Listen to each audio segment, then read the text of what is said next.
Good morning students.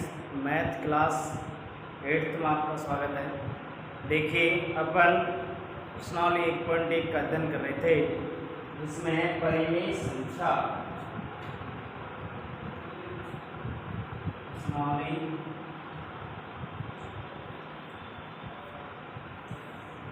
1.1 प्रश्नावली का नाम है परिमेय संख्या।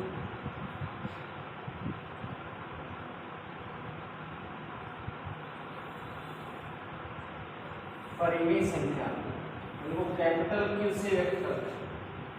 तो अपन ने संख्या पद्धति, प्राकृत संख्या, पूर्णांक संख्या, धनात्मक पूर्णांक, ऋणात्मक पूर्णांक पिछले वीडियो में पढ़ी थी। अब अपन पढ़ेंगे यहाँ पर परिमेय संख्या। परिमेय संख्या कहते किसे हैं, इसके बारे में पता होना चाहिए। तो देखिए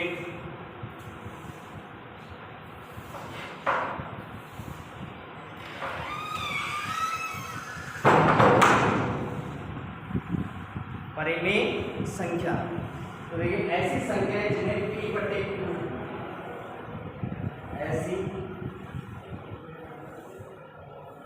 संख्याएं जिन्हें p बटे q में व्यक्त किया जा सके, किया जा सके।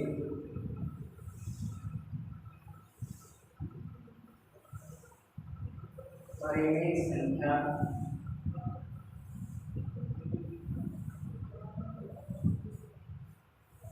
परिमेय संख्या कहलाती है।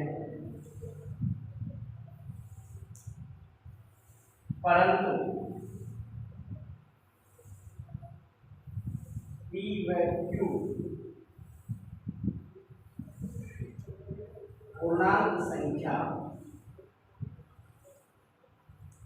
में से हो तथा q not equal to 0, q का मान शून्य नहीं होना चाहिए, बटे में 0 नहीं आनी चाहिए।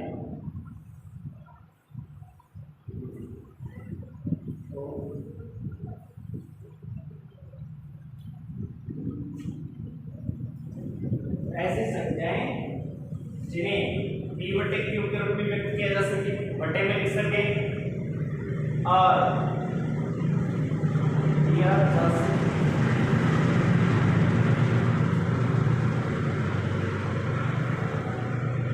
व्यक्त किया जा सके, परिमेय संख्या कहलाती है।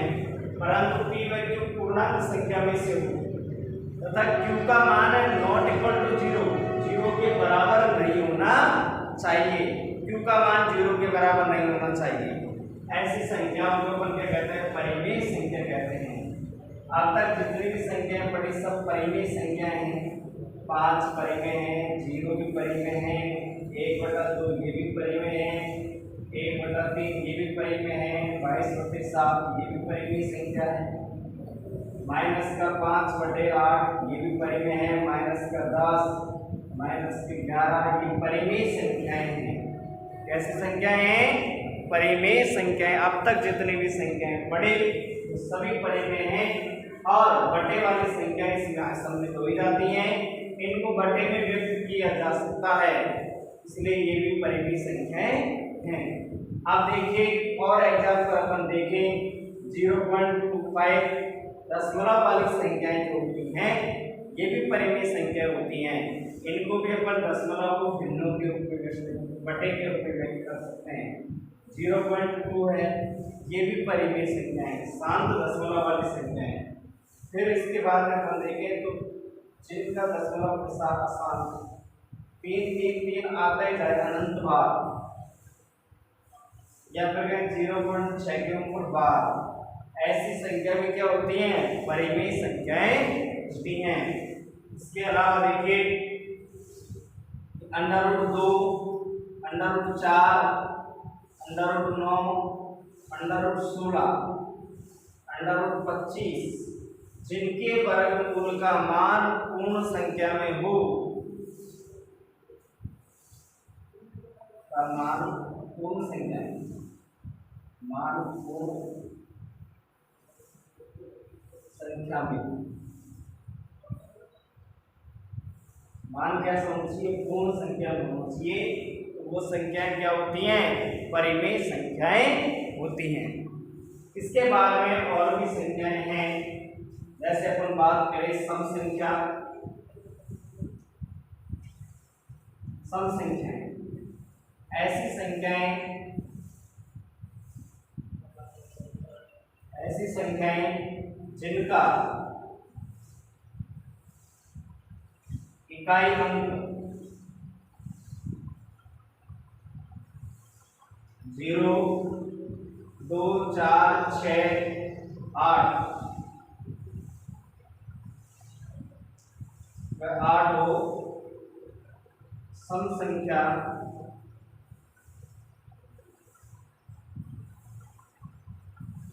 कहलाती हैं। क्या कहलाती हैं, सम संख्याएं कहलाती हैं। जैसे चाहे कितनी भी बड़ी संख्या हो, 8, 5, 7, 3, 2 सम संख्या है, एक ही सेकंड में जवाब दे सकते हैं। 7, 5, 3, 9 और 0 सम संख्या है, इकाई अंक 0 है। ठीक है, तो ऐसी संख्याएं जिनका इकाई अंक 0 हो, 2 हो, 4, 8 व 6 व 8 हो, तो ऐसी संख्या क्या कहलाती है, सम संख्याएं कहलाती हैं। ठीक है, और भी बहुत सारी संख्याएं हो सकती हैं जिनका इकाई अंक 5, 7, 9, 3, 4 है, सम संख्याएं। या फिर दूसरी परिभाषा अपन बोलें कि ऐसी संख्याएं जिनमें 2 का पूरा पूरा भाग चला जाए, तो वो संख्या भी आपकी सम संख्या कहलाती है। ठीक है, इससे अपन और भी कोई क्वेश्चन हो, 1 सेकंड में अपन इकाइयों को देखते ही जवाब दे सकते हैं कि ये सम होगी या विषम संख्या होगी। आप देखिए विषम संख्या,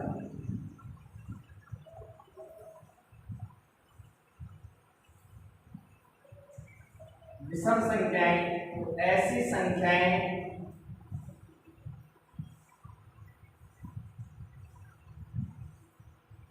संख्याएं जिनका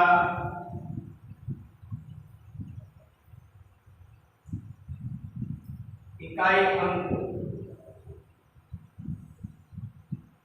1, 3, 5, 7 व 9 हो, तो वे संख्याएं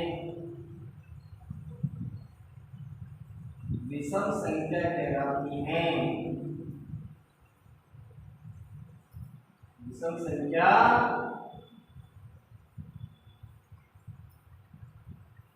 कहलाती है। जैसे एग्जाम्पल दे, चाहे कितनी भी बड़ी संख्या हो, 4, 8, 2, 0, 5, ये विषम संख्या। इकाई अंक देखेंगे, इकाई अंक पीछे से कहीं यहाँ पर कितना है, 5, 9, 7, 5, 8, 3 सब विषम संख्या। 11, 5, 7, 3 विषम है। 8, 0, 2, 4, 6 और यहाँ पर 7। ऐसी संख्या 1 सेकंड में, चाहे कितनी भी बड़ी संख्या हो, अपन उसका 1 सेकंड में जवाब दे सकते हैं कि विषम एक सम है। कई अंक के आधार पर संख्याओं को देख सकते हैं। अब देखिए, अपन यहाँ पर परिमेय संख्याओं की जानकारी पढ़ेंगे। भिन्नों के जोड़, भिन्नों के बाकी, भिन्नों के गुणा, भिन्नों के सभी चीजें अपन पढ़ेंगे। आप देखिए, अपन अगला जो बिंदु है, संख्या पद्धति चल रही है, भाज्य अभाज्य संख्याओं के बारे में और पढ़ लेते हैं।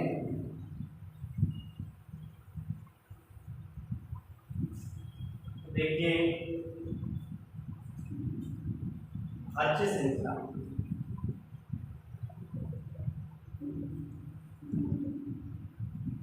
गैर भाज्य संख्याएं। लिखेंगे ऐसी संख्याएं,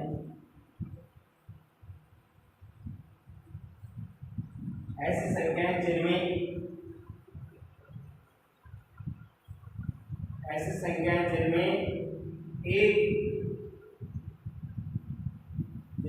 एक और स्वयं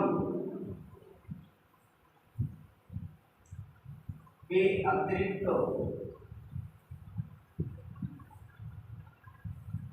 अन्य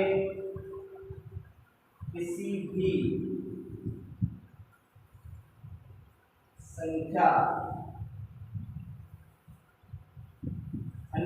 भी संख्या का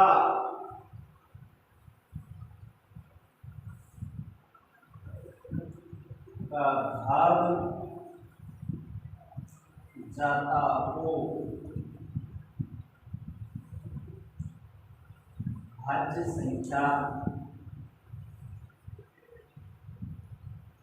कहलाती हैं।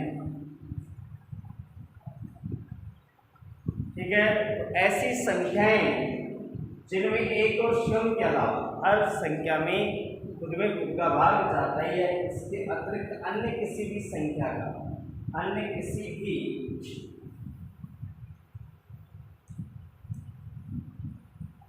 संख्या का भाग जाता हो, भाज्य संख्या कहलाती है। सबसे छोटी भाज्य संख्या की बात करी जाए तो उसका मान कितना है? 4, 6, 8, 9, 10, 12, 14, 15, 16। ठीक है, तो सबसे छोटी भाज्य संख्या 4 है। ठीक है, अब देखिए अभाज्य संख्याओं की परिभाषा। अभाज्य संख्याएं ऐसी संख्याएं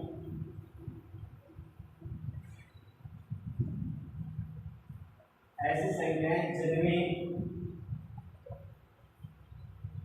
एक और स्वयं के अतिरिक्त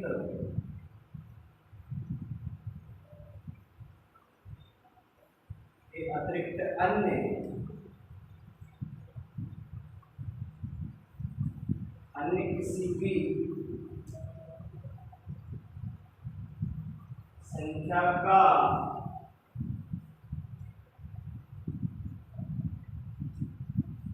भाग नहीं जाता हो, अभाज्य संख्या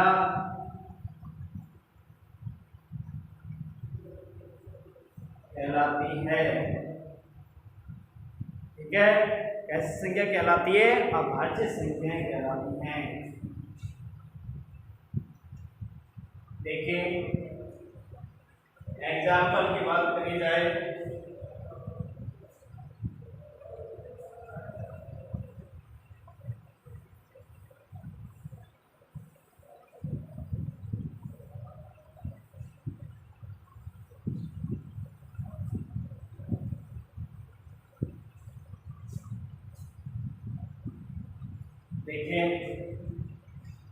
एग्जाम्पल बात करी जाए तो 4,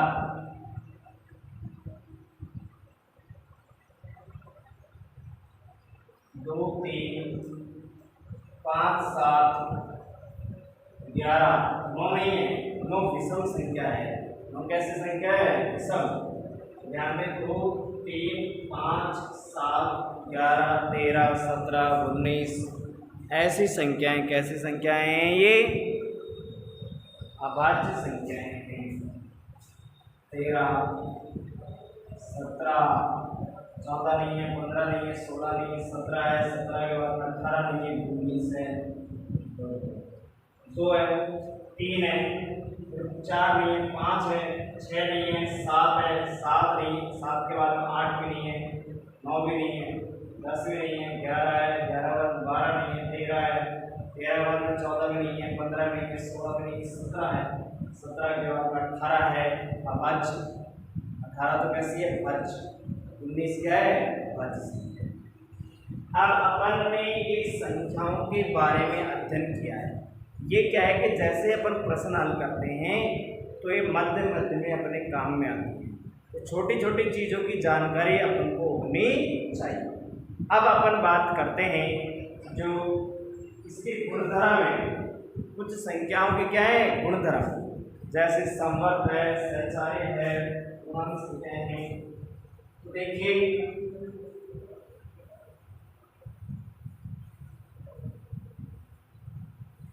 इन नियमों के बारे में भी अपन को थोड़ी बहुत जानकारी होनी चाहिए। बात यह है कि अब अपना नियम की बात करें तो संवर्त नियम, पहला नियम है संवर्त।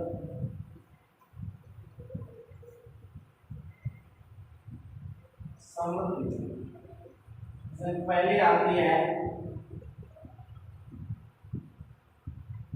प्राकृत संख्या।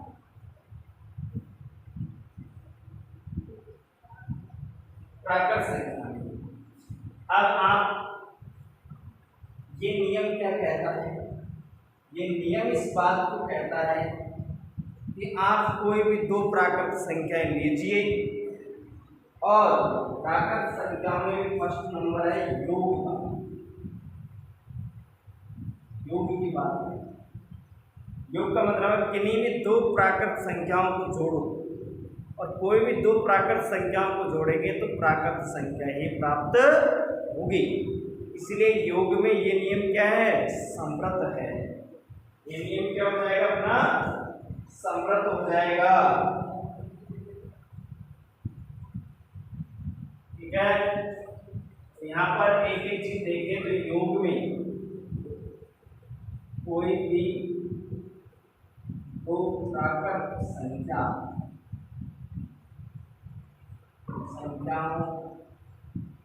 प्राकृत संख्याओं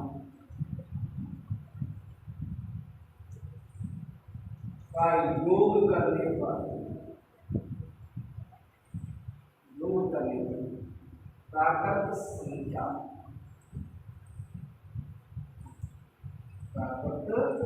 संख्या ही प्राप्त होती है।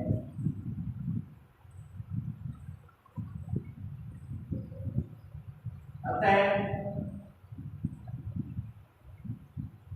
प्राकृत संख्याओं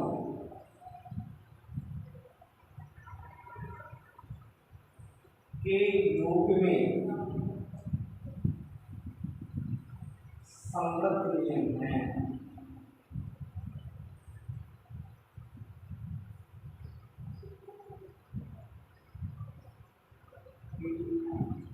पालना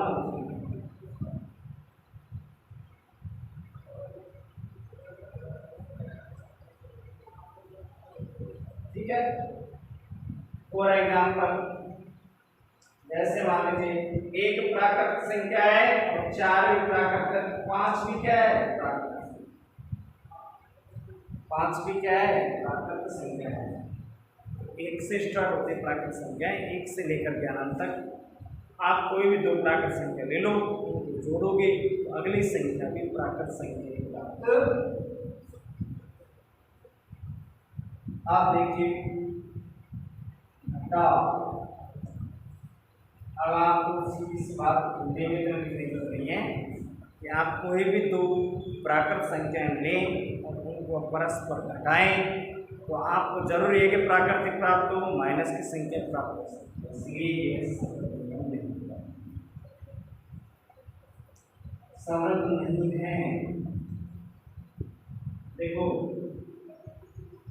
4 माइनस 2 बराबर है या 2 माइनस 5 बराबर माइनस 1 प्राकृत संख्या नहीं है, इसलिए इसमें संवृत नियम का पालन नहीं होता। नंबर 3 बात करें गुणा। गुणा में होता है कोई भी आप दो प्राकृत संख्या मन में सोच लीजिए और उन प्राकृत संख्याओं को परस्पर गुणा कीजिए तो आपको प्राकृत संख्या ही प्राप्त होती है। समृद्ध नियम का पालन।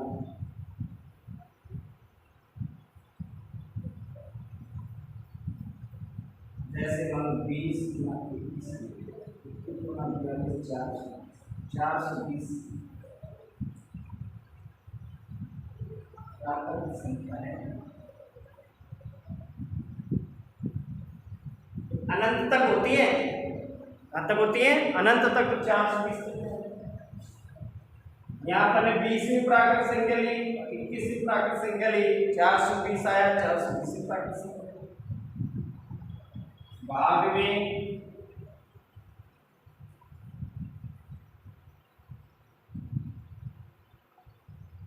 समृद्ध नियम का पालन नहीं होता है। आप कोई भी दो संख्या लीजिए, 4 में 2 का भाग देंगे 2 आ गया, 8 में 5 का भाग लीजिए आएगा,